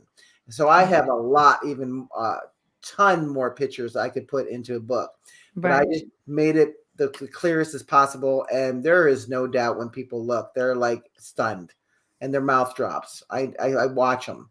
But that's pretty incredible when you can make a believer out of a non-believer. Yeah. Right? Because it just means that you've done your job. Yeah. Right? Yeah. Yes. I mean, and what's a beautiful thing is after I take my people on tour, I love when they always say this. They said, "I will never look at rocks the same again." So, yeah. I love that. I'll never look at rocks the same again. Yeah. No. They'll be looking for faces. I mean, I've traveled all over the world and looking at the rocks and faces and things, and I have found more faces in the rocks here in Sedona than any place I've ever been. Oh, and a friend of mine, I've heard of, there's Little Egypt in Phoenix, which is 2 hours south of here. They call it Little Egypt, and it's in the Superstitious Mountains, and they have found ancient Egyptian relics there. So we're talking 2 hours south in Phoenix, 2 hours north, Grand Canyon, 3 hours north, Lake Powell, all around Sedona. They have found ancient Egyptian artifacts or statues or hieroglyphs. And then in Superstitious Mountains, they have it hidden. They didn't want, it's hush hush, but they have a little section of it called Little Egypt. Wow. Yeah. And they want it hidden. That's not a surprise. Yeah. Do you think that, because if you look at the Grand Canyon, you go in and you see this Grand Hall that pretty much mimics the Grand Hall of the Great Pyramid. Yeah. Do you think there's anything like that hidden in the mountains, in those mountains? Do you think there's that discovery waiting to be found in Sedona? In Sedona? Yeah. Probably. There's a lot of caves here. I mean, there's a ton of caves, and I just don't go into caves. I'm not a cave person. I get a little creeped out. Oh, really? Well, we could take you through the caves. Well, you guys can go. How's that? Okay. I was like, on our way. I'm not going anywhere. I'm claustrophobic, and I can walk through caves. I feel very safe. Yeah. It's just I can feel the energies, and it's when it's dark, it's dark. So so we're the opposite. The darkness lures us. Yeah. It's the one place I don't feel the claustrophobia. Anything natural, I don't feel it. I feel it in places like elevators, small rooms, but not in natural places. Yeah. I don't know. I've been in caves, but they have lit. They're lit up. So I think part of it is a lot of these ancient people were aware of natural portals and vortices and vortexes, and they knew where the power spots were, and they settled around those power spots. So Sedona is a mega power spot. Let's face it. It's got huge extraterrestrial activity and sightings and huge, power spots, energy flowing any given time. It only stands to reason that these ancient cultures would have settled there, would have taken the time to leave those. It's definitely a galactic space portal here. Definitely. I really picked that up. Oh, and I have a story for you that I have almost forgot. Drumbelow Melchizedek, the Flower of Life Osiris guy. Okay, I'm surprised you don't know him. He's been around like 30, 35 years. Hundreds of books, or not hundreds, but a lot of I know him to see him. Yeah, it's the Flower of Life book. He was very famous. I don't know, 25 years ago. But the point is, he told me a story that they went to the northern rim of the Grand Canyon to Isis Temple, what it's called, Isis Temple. They climbed it. You were not supposed to go there. They snuck in there. It was 3 of them. So he said, shh. Well, he was a while ago, but they went in and they went through this doorway of the temple, and there was 2 chambers in there. And one lady, he was with I think, I'm not sure. He said 3 people. But one of the ladies, or whatever he said, went through one of the doorways and disappeared for an hour. Okay, right there. We've heard stories like this before. That is fascinating. Okay, so one day she came back. She was nervous, shaken, very shaken. And he goes, well, what happened? She goes, I just went to Egypt. It was a portal to Egypt. Ha! And I asked him, I said, was it now Egypt or past Egypt? And he said, now Egypt. Where's that portal? Because that flight is way too long. You go look online, Isis Temple, northern rim of the Grand Canyon. I want to walk through that portal. Yeah. So when you were mentioning the vortexes and this is how they were coming and going. This is exactly. This is going. There are portals everywhere. Yeah, it makes sense. I feel like I'm being pulled down inside the rocks, and there's some of them are perfect circles, and they're in the rocks here, and they're like filled with sand. So they're filled up. They're hidden. They're like, but you can stand on them and feel the energy. I'm gonna die right now because this is no disrespect to what you're saying right now, but literally in Supernatural, they use a sandbox to get to heaven. What? Yes. Just saying, the portal. They use a sandbox to get to heaven in a portal. Oh, that's so. I'm just saying that's a little bit, like when you think about it. I just got chills on that. Yeah. You have to watch it. There's a lot of similarities in there. So do you think like there were some ancient cultures that would bury their monuments and their villages to not be found when they would move on, or if they knew natural disaster was coming, they would sometimes fill it all in. Do you think this was naturally filled in?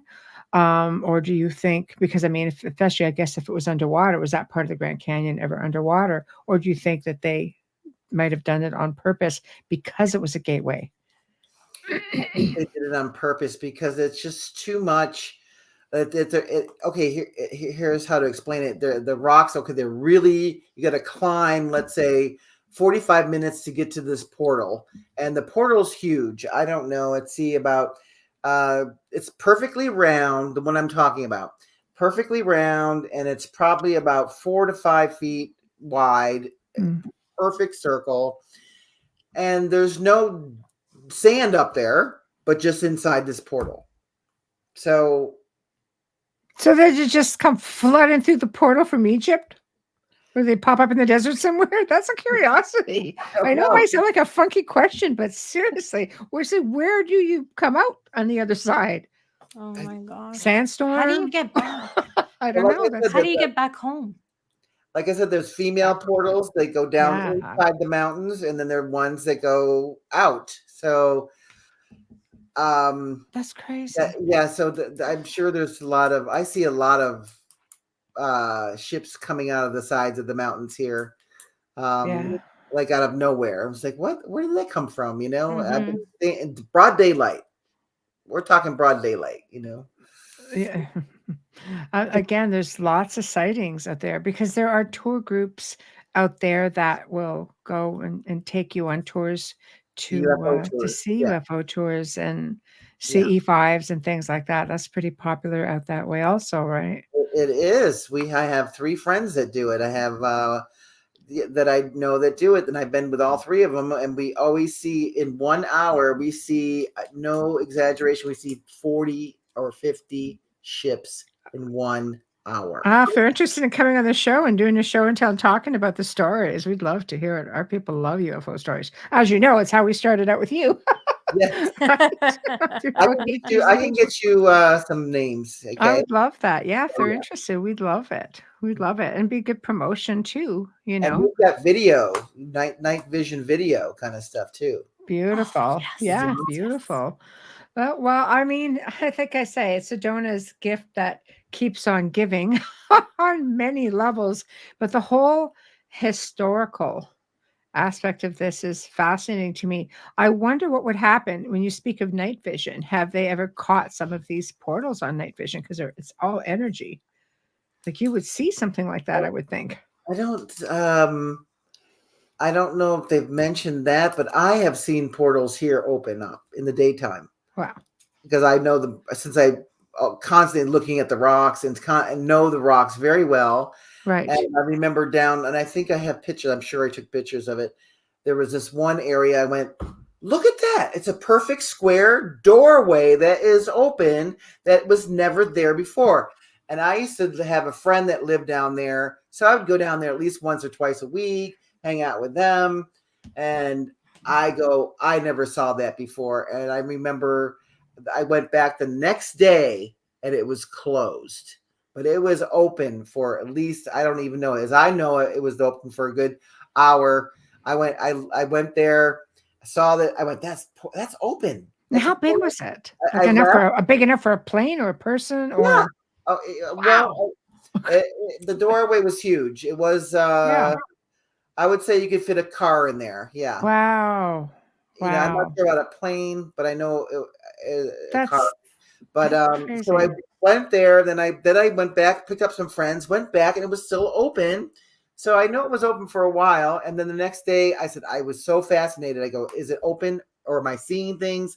I wanted to make sure. Went out there the next day, it was closed.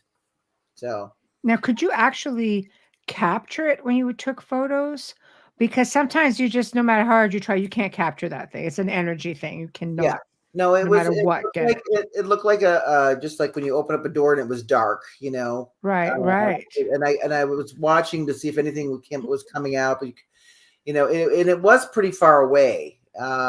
Still a cool. mountain range where you cannot hike, you Right. know, but you could see it from the road Right. on this back road, not a main road, on the back Right. road. And it was like, I'm telling you, it was a perfect square doorway. It was almost perfect. I was like, what? And Love that, and you couldn't see how far back it went, but it was pitch black in there. So that is insane. yeah. But I love it. It's just it would be Sedona. I mean, I know there's, you know, I've been fortunate, you know, to travel so many amazing parts of the world. And since having the show and talking with so many different people such as yourself, now it's like I feel that I didn't make the most out of my vacations. Oh no. Because I feel like now I want to go out because I love the mountains. I mean, I go to mountain ranges. You know, when I was in Transylvania, spent time in the Carpathians. I was in Scotland. I spent time in the Highlands. Oh, I love mountains freaking love too. mountains. Yeah. But now I'm like, why the hell was I not looking for something? Well, maybe you're meant to go back, Michelle. Like you're supposed to go back with this knowledge so you could find something else. Yes. Maybe. And I'll be right there with you. I know. We'll go see Devera. Say, all right. Where's that portal? Go to maybe I'll go to Ireland with you because that's been on my bucket list. I see New Grange. So. There we go. Okay, we could do that. That would be fun. Grange is a portal. Yes. Yeah. I'd like to. I would love to. You know, just be a rebel and go. You know, to some of these spots. That like, don't go to that spot because there's. You know, might just disappear and find yourself in Egypt the fast way. There's got to be places. I know there's places like that they're not restricted like that because a lot of these ancient temples that are open to the public to go and visit as tourists are power spots. Yeah. Oh yeah. That's why all these ancient monuments were built there. There is ley lines. Yeah. You know, everywhere. Go hug a monolith. You know, like the monolith that your friend was taking a picture with. You think they just stick these things out in the middle of nowhere for nothing? No. Like, there's something to it's that. marking something. Yeah. That's what I say. Mhm. I don't know, ladies. Wine and portal hunting?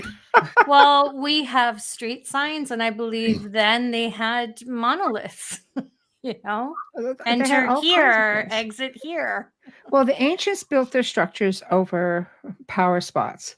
And Yeah. the church came along, or whenever, culture would come along Covered them up. and assimilate another culture into their own, they still built. A lot of these churches are built over old Cathedrals are temples. built over ley lines. Sorry. Yep. For sure. Cathedrals are, yeah, in Italy, the Or ancient cathedrals, power and spots, France. That's Yeah. or right.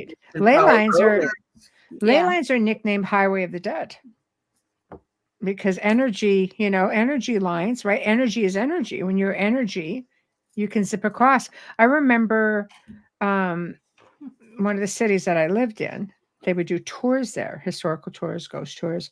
And they had a ley line that went right through their city hall. And the city hall staff would be like, oh my God, you look out in that courtyard, because there was a big courtyard with a fountain, which just amped up everything. They said, and all of a sudden, like, any given time, at least a handful of times a year, you could look out in the courtyard. If we were working late at night or in the winter, because it's dark, faster. I don't know why. At one time it was during the day. They woke up at one time and saw an entire village, What? like horses and carts and the whole 9 yards. I'm going, come on. Timeline portal. Mhm. Is that what you're saying? Yeah. Well, it was a something. Wow.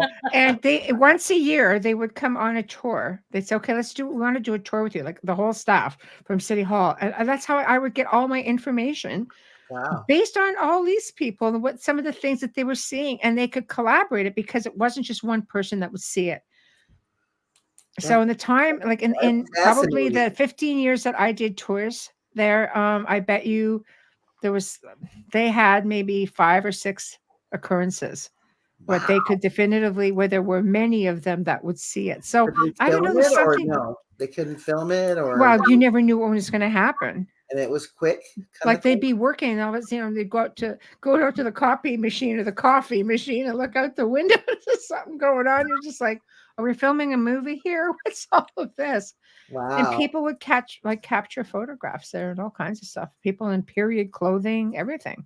Right. Like busy, like things are just going on. Well, the pyramids in Egypt are portals. I mean, I had. Yes. I don't know if I told you the story where that was in the middle pyramid. That's actually my favorite. It's the Stargate. Totally a Stargate. Right. And I was toning in there with this girl, and I did I tell you this story? I forget. I think you did the last time you were on the show, yeah. So we were in there, and I thought that we were in there 10 minutes, and it was like an hour and a half. Right. And we totally missed time, and everybody was moving at 120,000 miles an hour. Wow. Like fast forward on a movie camera. Right. And we were just sitting there meditating and toning, and I'm seeing these people move that quick, and I'm like, well, some timeline on here. And then we get outside we went by horseback, and the guy was yelling at us going, you said you were going to be there 10 minutes, 15. And you went in there an hour and a half, and I'm like, really? That's a portal. They've got to be used to that. Right? Well, we didn't tell them anything. We were just, at that moment, we were still trying to figure out what the hell just happened there. Right. So we didn't even discuss it with him. It's like, well, I thought it was 10, 15 minutes. That's all I said to him, Right. And then we got home and, to our hotel room, and we talked about it. It's like, yeah, we must have definitely got it shifted into another dimensional portal. That is pretty interesting, though. I love it. And unfortunately, we're at the top of the hour, and I know it flies. It does. You're having fun, huh? I know. 2 months is a long time.